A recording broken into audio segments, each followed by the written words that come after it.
I am terrified. Because listen, this game is good. This visual novel is a good read.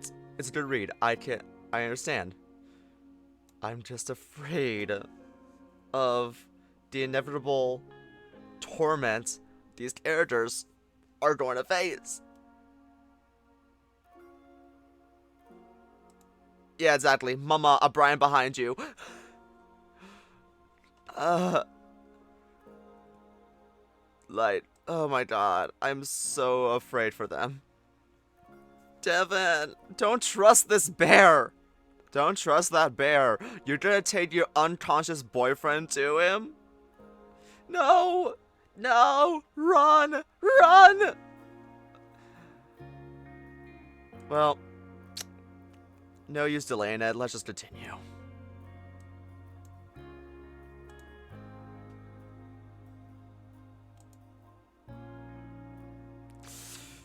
Okay.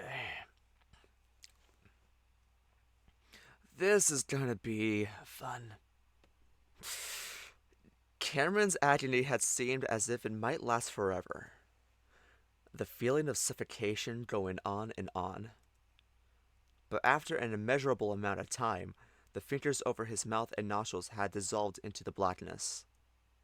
So did the voices, diminish into indistinguishable whispers. Now his breaths come slow and steady, but he has to focus on them, to consciously inhale and exhale so that it won't stop. While the experience is terrifying, the the laborious nature of it almost ensures that he won't hyperventilate. After a time, the terror fades into a dull, hollow desperation, accompanied by spurts of panic each time he remembers he's somewhere he doesn't understand, and that he can't seem to escape it. Then, gradually, even that dissolves, and like a dream within a dream, it fades away. Oh, that's not. He got shot, didn't he? Cameron's vision, Cameron's vision is blurry at first, and it stays that way as his eyes remain mostly closed, unfocused. Fear hitches in his chest again before he realizes that he had been breathing normally without the need to focus on it. That's when he notices that what he can see is a bit odd. It looks kind of like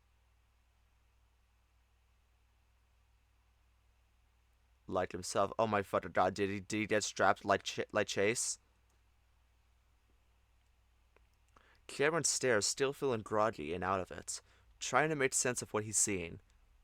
It's him, his reflection, but it's hard to understand why that's the case because it feels like he's lying down. At first, the coyote wonders if maybe this is the floor mirror in their bathroom and that he passed out. What fancy ass bathroom has that? Still, the angle is wrong, and that just leaves Cameron feeling more confused.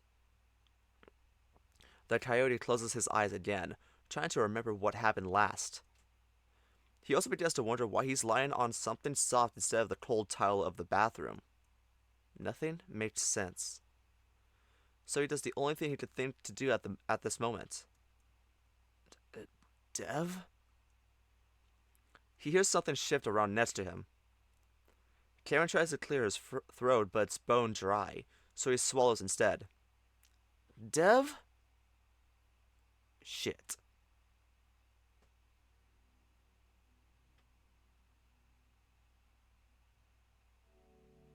Something is pressed to his lips, and sensing that it's water, Cameron drinks, getting several swallows before it's pulled away. Cameron then looks around, getting a full view of his surroundings. The voice hadn't sounded like Dev's, but Cameron can't imagine who else it could be. And a large, furry, brown shape moves into view. Mama, Brian behind you. Cameron stares, at first wondering what could have possibly happened to Dev. Cameron, isn't that a bit racist? You're comparing brown bears against each other? To each other? But then he realizes what a stupid thought that is. Grab the ukulele, honey. This is a different bear altogether. He also realizes that something is definitely wrong, and that either he's still dreaming or that he's in a situation that he can't begin to understand. He quickly sits up and the old bear raises up a paw. Hey, it's alright, kid. I'm here to help you. The voice is higher pitched than he would have expected from such a large creature, and the coyote feels like he's heard it before, but he can't place it. Not right now, at least. I'm Brian. What about you? Cameron. Cameron responds automatically, even though a smaller voice in the back of his head tells him this isn't right. None of this is right. Well, hi there, Cameron. You're probably wondering where the hell you are, huh? While the bear's demeanor is friendly enough, his appearance definitely isn't. Again, Cameron desperately tries to remember exactly what happened last, and where exactly he might be. He nods anyway, instinctively trying to keep up the facade that he's fine and that he doesn't suspect that everything is wrong. Well, it's a funny story, but I heard some shouting outside, and when I went out there, I found you and your friends. You were unconscious, of course. Dev? Was he a bear? Cameron looks around hopefully, as if Dev might be there with them. What do you mean his appearance isn't friendly? He bear. He friend shape.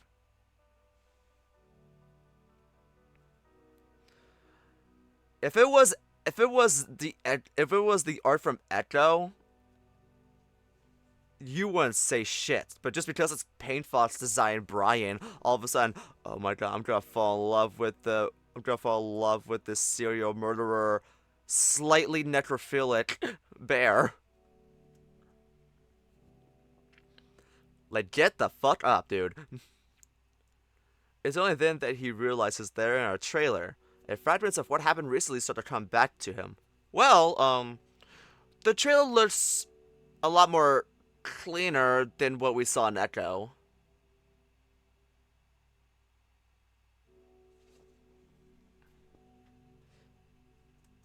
It leaves him feeling all the more uneasy. Yeah, a bear like myself, and there was a cat too. Artie.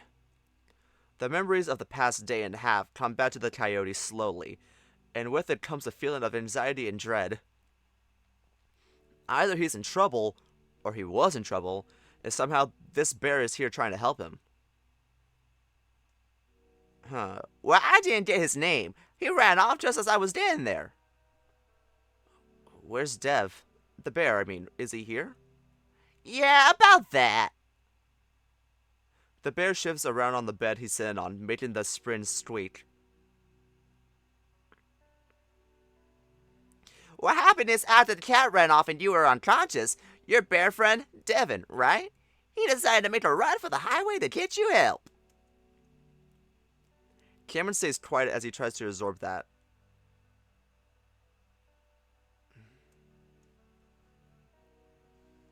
Did I just get some drop frames? No, still going strong. Okay. The bear's sentence makes sense, technically, but at the same time it's confusing. No.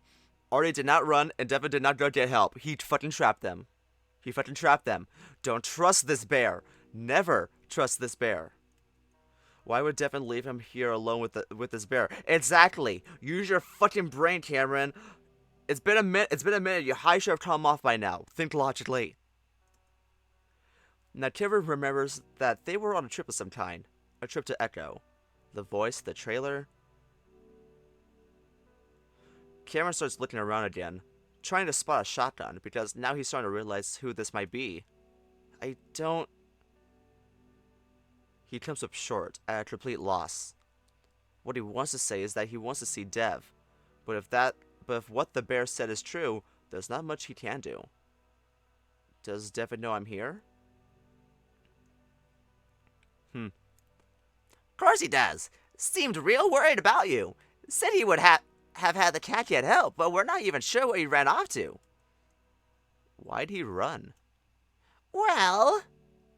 Brian pauses, seeming to think back, and also seeming hesitant to say something. Cameron tenses up, the feeling of rawness returning. It's kind of hard to explain, but something spooked him. Recalling the events of the past few days seemed to gain momentum, and now he can vaguely remember what happened just before he ended up here. He was standing in the forest, ears down, hearing that awful static, but what exactly happened after that is still a bit foggy. What was it? Well, this might sound a bit crazy, but I lived here a good while, and sometimes there's this thing in the trees that comes after me. Thing? What an odd thing to say. But then he remembers something strange right before he lost consciousness. A dark shadow dropping on top of him before he disappeared into another world, locked in that terrible embrace. A shadow. Although he says it softly, the bear clearly hears him. Cameron swallows hard, still feeling like this situation is very off, even when considering the circumstances. But Brian smiles in a way that's almost sympathetic. Did it happen to sound like static? White noise? Cameron looks at the bear carefully before he nods. Yep, I seen it myself. Some of us can just see things that others can't. Cameron swallows loudly. You see things too? Yeah, I always could. Don't know why. Through all the confusion and terror, and of all people, this bear seems to understand exactly what Cameron is going through. He feels a sudden sense of kinship with the bear. Then Cameron remembers his phone, quickly pulling it out and holding down the power button. The screen flitters on for just a moment before multiple vertical lines of black appear on the screen, which widen steadily before the entire display goes black. Cameron is confused, then remembers the fall into the lake, and he even sees some moisture still under the screen. I just know Brian was a theater kid because he's great at acting. Do not compare us theater kids to Brian, you bitch. Never. Never. Shit. Brian grunts. Your phone busted? Shame. No service out here anyway. How long ago did he leave? About 2-3 hours ago. He'd been unconscious that long? Still, the anxiety is telling Cameron to move, to go. I think I should go after him. Thanks for your help, though. Cameron suddenly stands, but a wave of dizziness comes over him. Oh, fuck. The coyote catches himself against the wall, feeling weak and confused. Whoa there, kid. I don't think you're in the best condition to go out there. You might pass out again, and that bear seemed real intent on me keeping you safe. Cameron has to lean against the wall slightly, catching his breath. He didn't realize that he's still messed up. It would make sense since he's been out for so long, but it's just odd that it seems to be getting worse. Whatever that creature did to him feels serious. As if reading his thoughts, the bear brings up the entity. Besides, I don't think you should go out there while that shadow creature is still hanging around. Been seeing it through the window a few times. Don't want to scare you, but I think it wants you. Cameron glances up at the window nearest to them. Instead of the shadow, he's surprised to see Raincoat Monster just beyond the trees, partially hidden in a strange crouching position. Stranger still are the odd shivering, twitching motions the creature is making. Though its face is mostly hidden, Cameron can tell he's being looked at. Even after everything he's been through, that coyote finds himself lowering his gaze quickly. Once again, just like when he was 8 years old, he's afraid of this hallucination. Or rather, he's afraid of this imitation of the hallucination. And considering that it's moving so violently, that's what this is. You see it? No, I mean, it's something else. Oh, what is it? Sometimes I see other really disturbing stuff in those woods. Well, most places in this town, actually. It's something more personal. Cameron is caught between wanting to stay cautious of this man, but also wanting to confide in him. Run! Run! Fuck, I shouldn't have done that. Run! Run! Run, Cameron! Run! After the trauma of the past 2 days combined with feeling almost abandoned by his boyfriend, the coyote is desperate for some kind of attention. Not to him! Not with him! Not with him! No, no, no, no, no, no, no, no, no, no, no, no, no, no, no, no, no, no. We're not gonna. No, you're not connected with him. No. What kind of things do you see? Brian looks hesitant. Don't want to freak you out more than you already are. I'm okay. I'm just wondering if maybe we see similar things. Cameron smiles at him, and that seems to throw the bear off for some reason. Huh, well, Then he seems to snap out of it. to be honest, I see people getting killed, usually. Not sure if it's real, like from the past, or it ain't. Sometimes it just feels like something being made up. Cameron can understand that feeling. Another wave of weakness and exhaustion. Sorry, I'm still really tired. Cameron slides down the wall to sit again, still feeling out of it. But at least he feels somewhat comfortable with this bear now. You won't for long. Makes sense, after what you went through. You want my bed? I'm good, I just need to catch my breath. He's not quite that comfortable with him. This is gonna sound weird too, but I see a ton of stuff in this town, and sometimes it feels made up. Like, I saw a UFO, like an alien spaceship above a body today. Brian stares at Cameron. I see.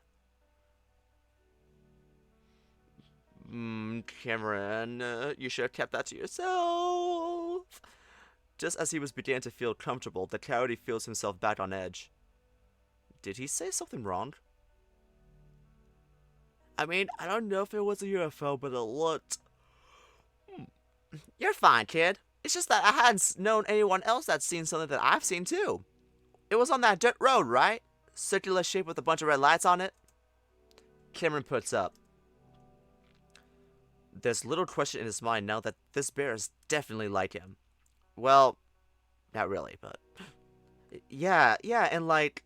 Shit, when did that space shuttle explode? Like the mid-80s, I think.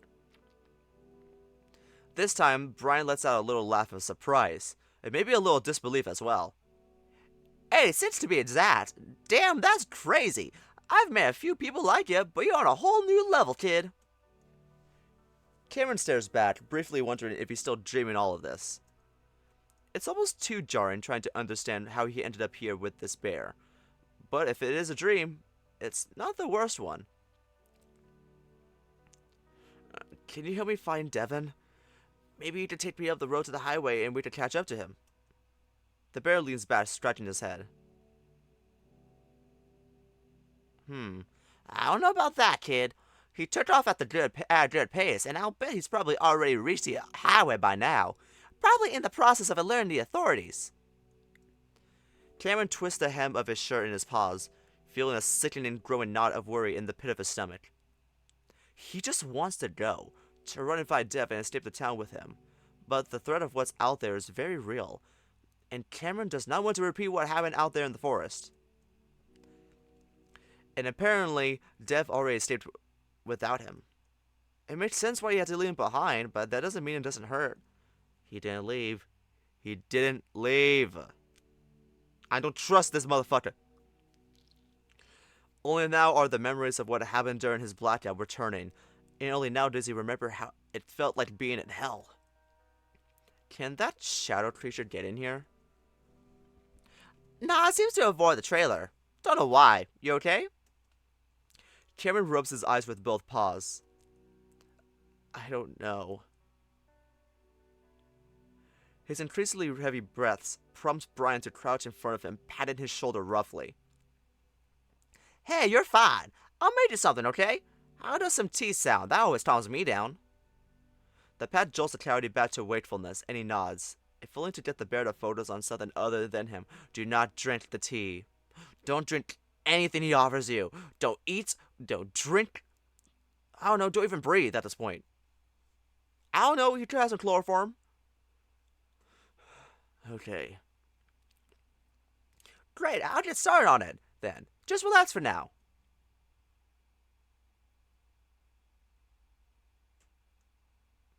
I'm so worried. The wind whips violently in Devon's face.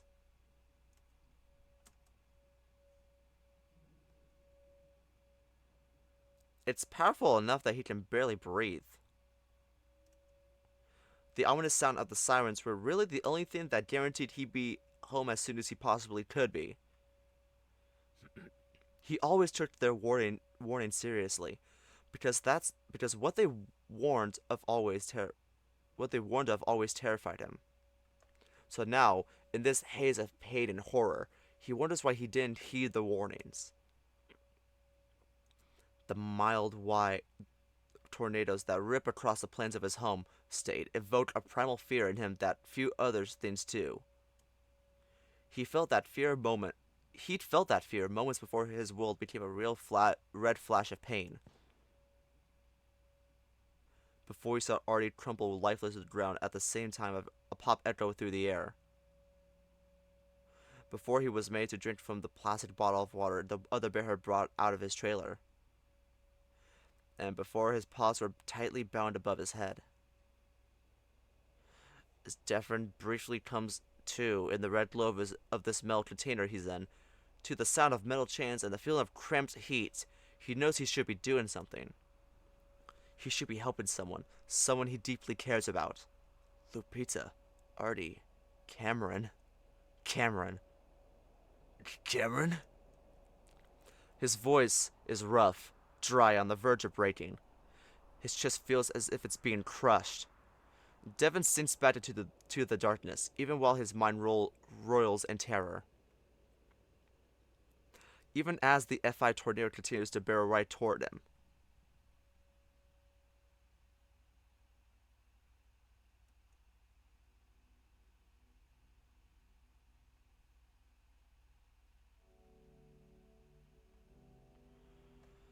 Oh.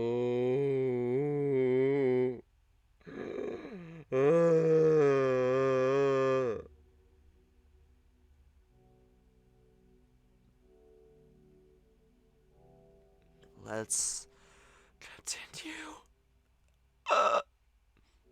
Cameron sits at the table as the bear busies himself near the stovetop with his back to the coyote. Again, the coyote contemplates leaving, either by asking Brian again or just walking out the door. Another glance toward the window confirms Raincoat Monster is still out there, this time standing high in the trees, perched on a branch, still waiting. Cameron quickly looks away again. He feels deep down that if he leaves, another terrible thing is going to happen. Another terrible thing is going to happen if you stay here. Like, shit. While he believes the bear's story about what happened, something about this trailer is extremely uncomfortable, making him even more anxious. He thinks that must have something to do with his upbringing. The long, narrow space feeling familiar in the worst of ways. It's like suddenly falling ill. And be reminded of all the awful things one has when they're especially sick. Meanwhile, Brian is chattering on about how chamomile is particularly effective when it comes to anxiety. And Cameron vaguely wonders why he's moving around so much if he's just making tea. He's putting drugs in it! He's gonna roofie your fucking tea, honey. Holy shit!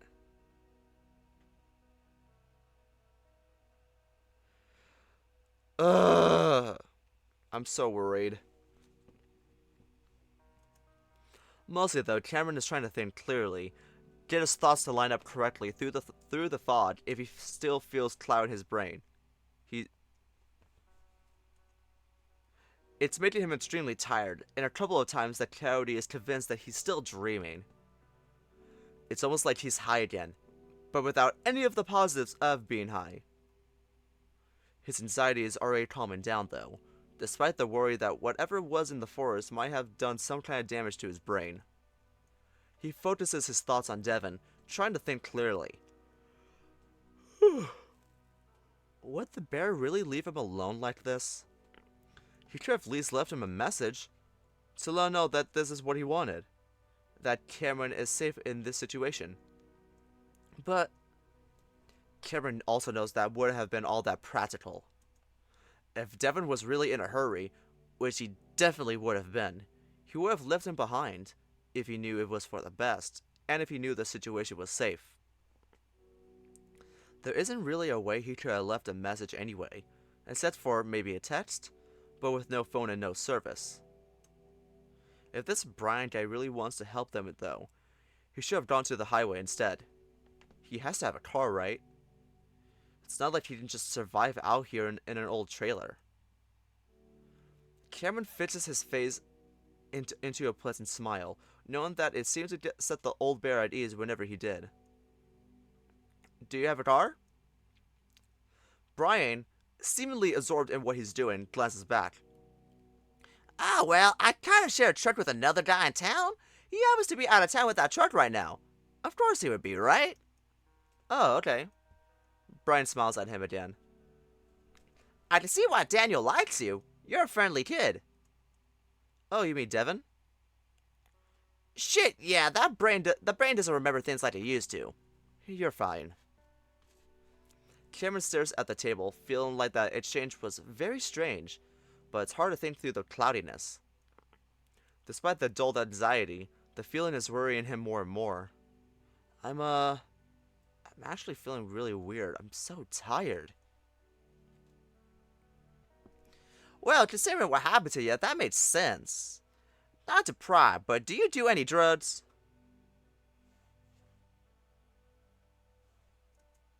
No, not anymore at least. I mean, I had some weed like hours ago, but that should have worn off by now. I bet Daniel is one of the kids he killed. Probably. Probably. Brian shrugs. People always say weed ain't a big deal, but it's probably what fucked me up the most back when I first tried it. Cameron listens to the sound of liquid being poured into a cup. Yeah, I don't think I like it. But I should still be high, right? You shouldn't, but after my first time smoking, I felt high for fucking years after, even when I wasn't touching the stuff. Cameron feels a prickle of worry underneath the haze.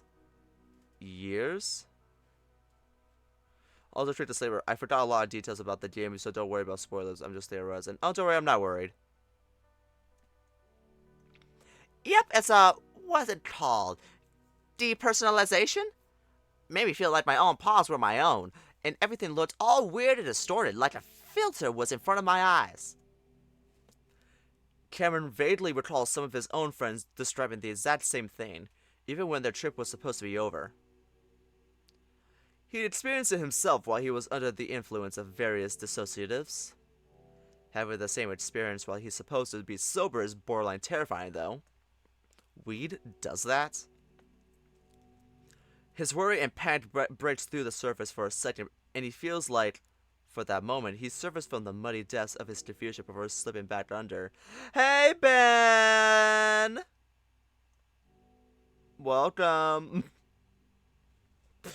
I'm nervous. We're right next to a fucking serial murderer. He can't live in a dream for the rest of his life. But what even is this life?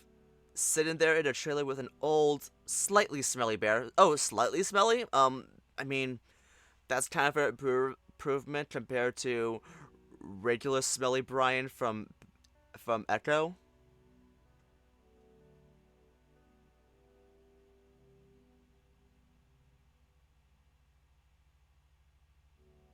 I don't know. He may be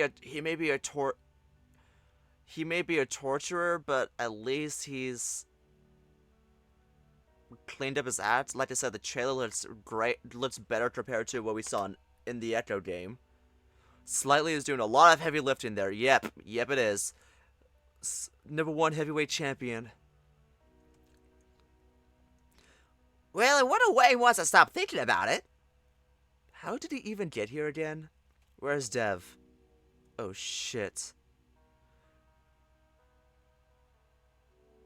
Cameron suddenly grips the table, paws shaking, as he feels as if he's lifting out from his body somehow, and that he has to hold on to something to remain in place. Hey, you alright, kid? Here, Brian ambles over to his fridge, opens the freezer, pulls out the ice tray, and drops a few cubes into the mug, the ice clinking loudly. He stirs it for a few moments, then turns back to the trembling coyote.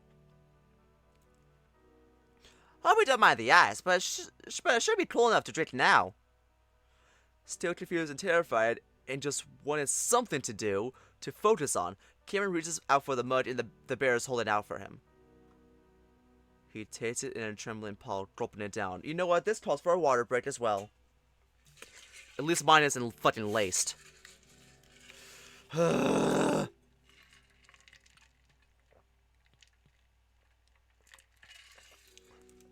I know I'm Brian. This might not even be real tea. This could be just dried up, crunched up leaves that he just picked out outside. That he just puts over water. It's filled with honey and a strong taste of ginger, and it's unlike any caramel tea that he has before. It's laced! The amount of honey is surprising, and he briefly wonders if it's a bear thing, even though Devin never seemed to have much of an affinity for it. Still, Cameron doesn't get the full flavor of the concoction until he's finished it, and as he exhales, an odd, nutty taste mixed with what Cameron can only describe as dirt lingers on the back of his tongue. Oh shit.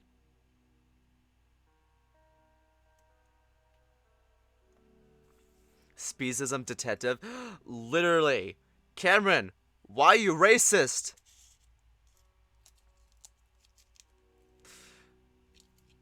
Cameron frowns at the bizarre, terrible tea.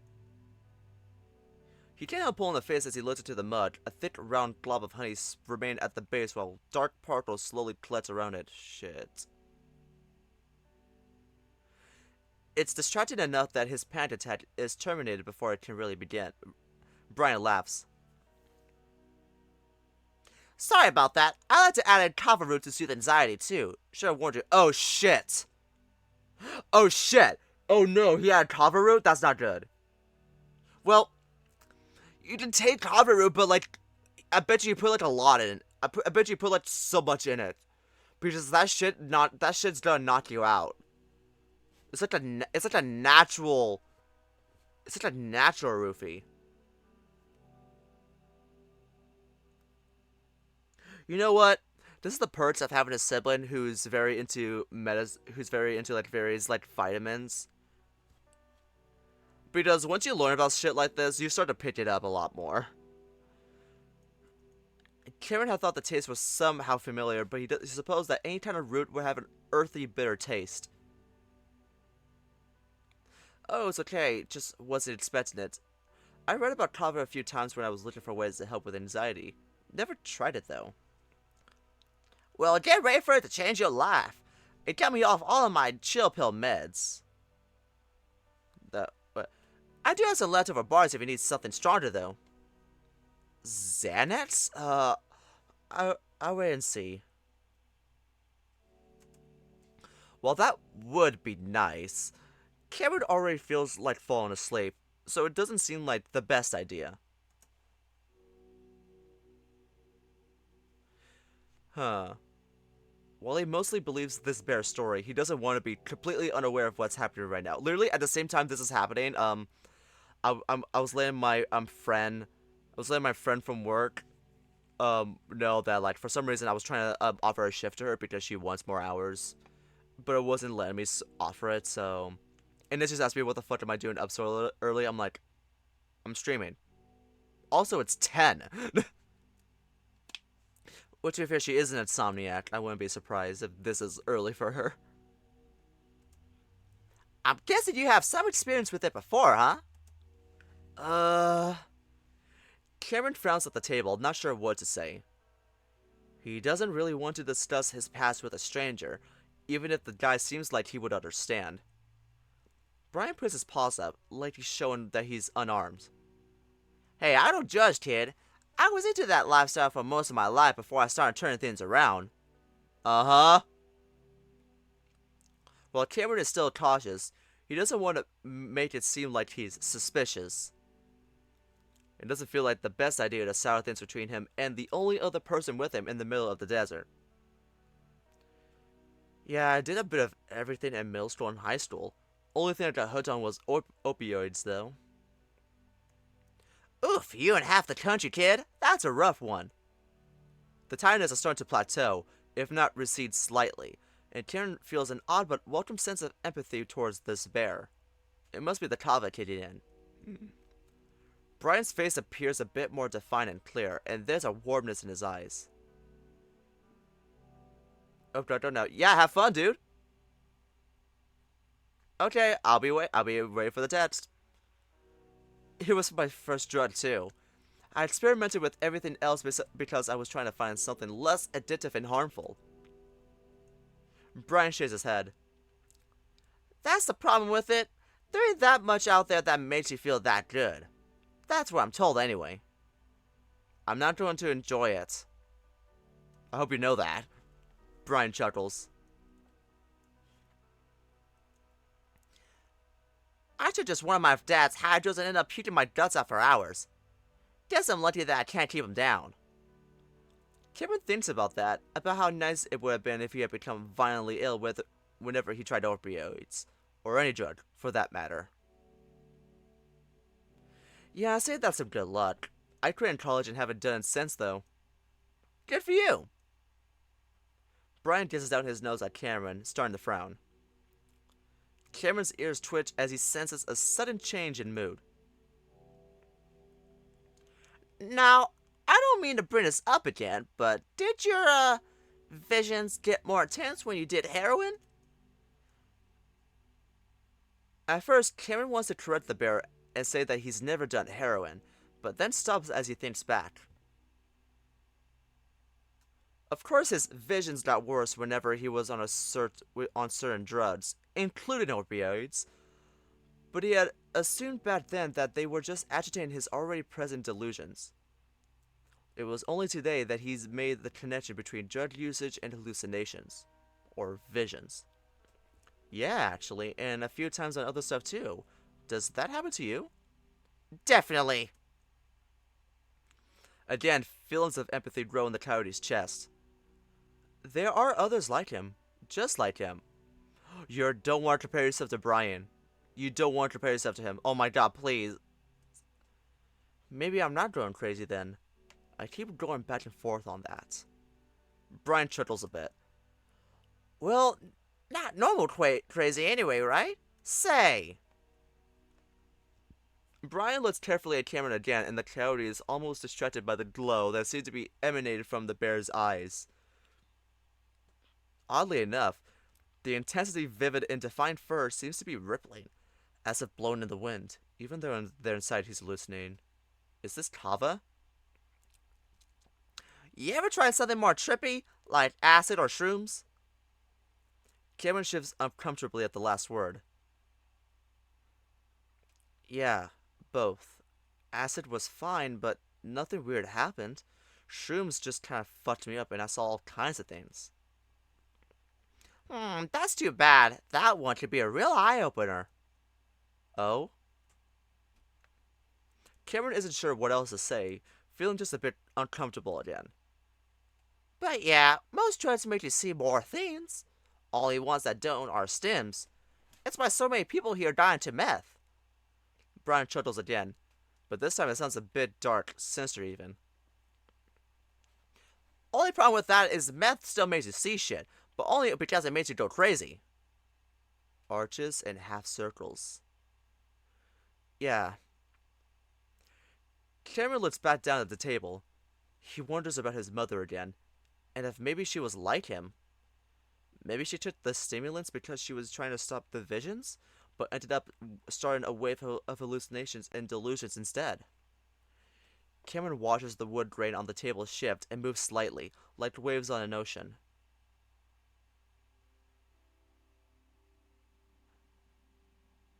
Oh no! And then it hits him hard.